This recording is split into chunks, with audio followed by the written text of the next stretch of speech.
Let's get some analysis now and perspective on the Washington reaction. That's Greg Valliere right there, AGF Investments Chief U.S. Policy Strategist. Greg, I thought it was really interesting there that use of the word invasion, right, which could pave the way for increased sanctions. The UK, speaking of paving the way, is already out with sanctions, including on individuals. Is the U.S. going there? Does the U.S. need to go there? They have to. I think to not go there would invite the use of the word appeasement. This is something that Biden does not want to hear, especially after what happened in Afghanistan in August.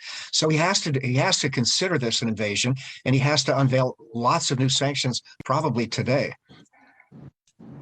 Greg, looking through the prism of the energy markets, how might Russia respond to any of these sanctions that could potentially be put out there by the U.S. and other superpowers?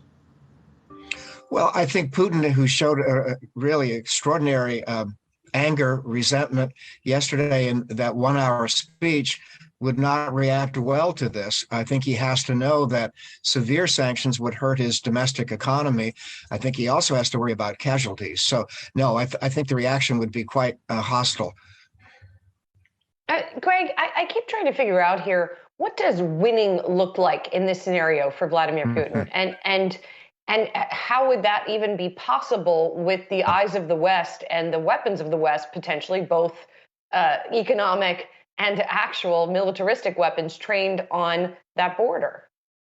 Well, that's the big question, isn't it? Is there an endgame in which he could declare victory? I would say no, he does not have much of an endgame. In fact, I'd go even a little bit further, Julie. I would say that he's already lost to the extent that he has now become a pariah in all of Europe.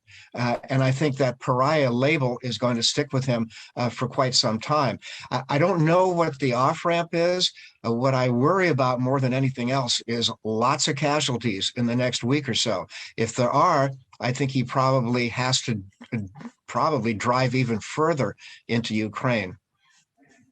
You know, and in terms of what this has sort of accomplished for the West in a way, I mean, you know, already coming out of the Trump presidency into the Biden presidency, we have seen more global cooperation, of course, than was characterized by the previous presidency. This would seem to even solidify that even more. So again, sort of backfiring against Putin in yet another way. I fully agree. So he wants NATO out of his life. So he's taking action that makes NATO, as you say, even more unified, even more united against him. To me, that doesn't make sense. What also doesn't make sense is that he has to have a premise that people back home in Moscow and St. Petersburg will go along with this. I think if casualties start to arrive, if you see kids come back on stretchers, that would be devastating for him politically. So I think this could weaken him politically, and I think it certainly has already weakened him in Europe. Greg, what's the longer-term impact to Russia from this? Well, I think, Brian, that they'll be more isolated than ever, countries not wanting to do deals with them. I think this pariah label will stick for quite a while. I mean, countries have to fear Putin. I mean, if you're in the Baltics, I think you'd have to be a little worried. I think Belarus is already gone. They've already been folded into what used to be the old Soviet Union. But I think that much of Europe would continue to view Putin with great anxiety. Greg, let's talk about your bread and butter here. That is the political implications here in the United States from all of this. You know, it's sort of become conventional wisdom now that it's super early to talk about the midterms, but we've all been talking about the midterms already.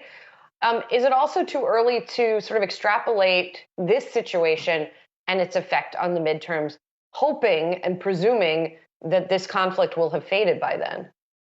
Yeah, you certainly hope so, yes. But I do think that it's inevitable that gasoline prices will go even higher. That is a huge albatross for Biden and the Democrats.